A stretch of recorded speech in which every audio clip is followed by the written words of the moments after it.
On January 21, 2008, a mother and her little girl walked into a 16-story building in Yuanlin, Taiwan, and never came out. This is the mysterious case of Liu Huijun, sometimes called the vanishing mother and daughter of Yuanlin. But before we begin, I want you to subscribe for more true crime stories. And if you're done with that, let's get into the video. It began when a security guard at the apartment building noticed something strange. Women's shoes left by the stairwell and a red coat abandoned in the elevator. When he reviewed the CCTV, he discovered footage of 37-year-old Huijun and her 4-year-old daughter walking calmly into the building, removing their coats and shoes, and heading for the rooftop stairs. And that's the last anyone ever saw of them. Huijun lived on the second floor of a different building nearby with her 2 sons, aged 8 and 9. Those boys would grow up never knowing what happened to their mother or sister. And although it's not common in Taiwan, because of the complex family relationships involved, a police investigation was launched. Every exit had cameras. The rooftop was checked, manholes, water tanks, garages, even abandoned businesses inside the building. Nothing. No sign of escape, no evidence of a fall, no bodies. It was as though the two had simply vanished into thin air. The main suspect in the case was Huijun herself. Investigators soon learned that her life was filled with struggles. She had married young in an arranged marriage that was troubled from the start. Her husband, Qian Aider, was known for drinking and managing debts and was said to frequently mistreat his wife. Friends described her as mentally and emotionally exhausted. She had once dreamed of becoming a hairdresser, but those dreams had long since faded.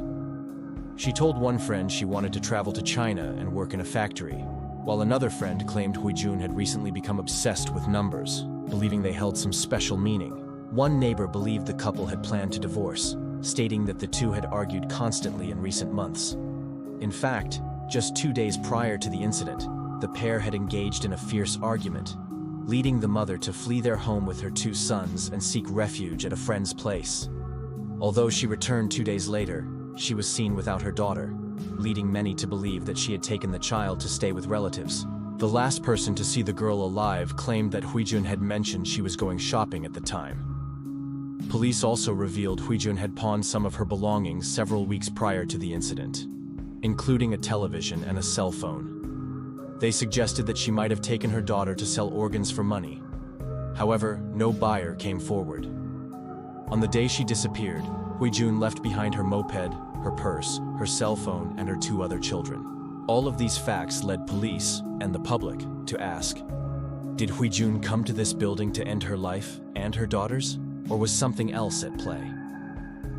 The first theory to emerge was that Huijun knew someone in the building, perhaps a secret lover, maybe a friend, who helped her disappear, or worse.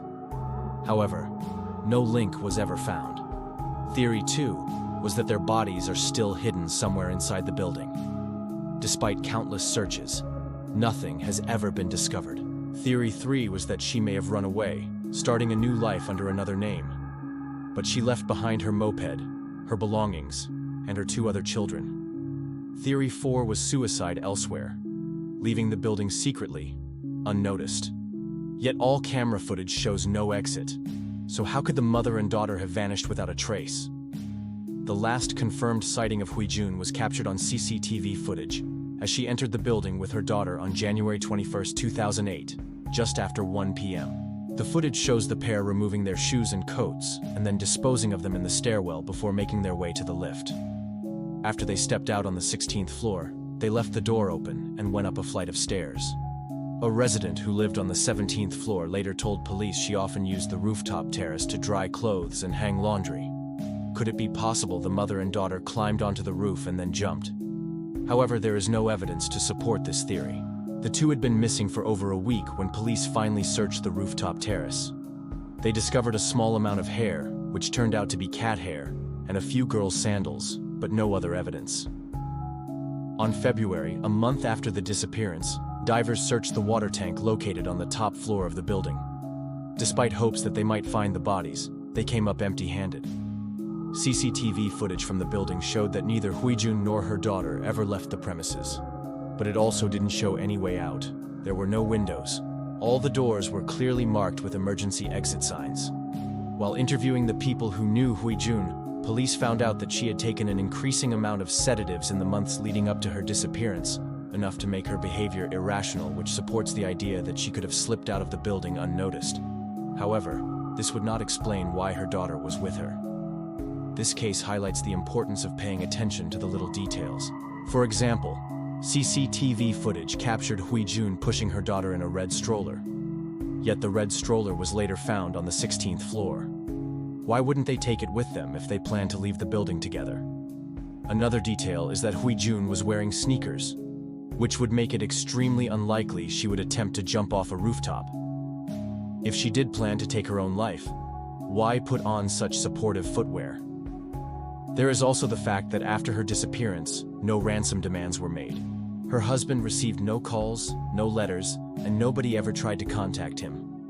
Many are baffled by the CCTV footage of the pair calmly entering the building, disposing of their possessions and climbing the stairs.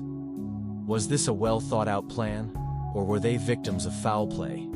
In 2013, the case took a strange turn. An American student named Elisa vanished after getting off the elevator on the 6th floor of the Cecil Hotel in downtown Los Angeles.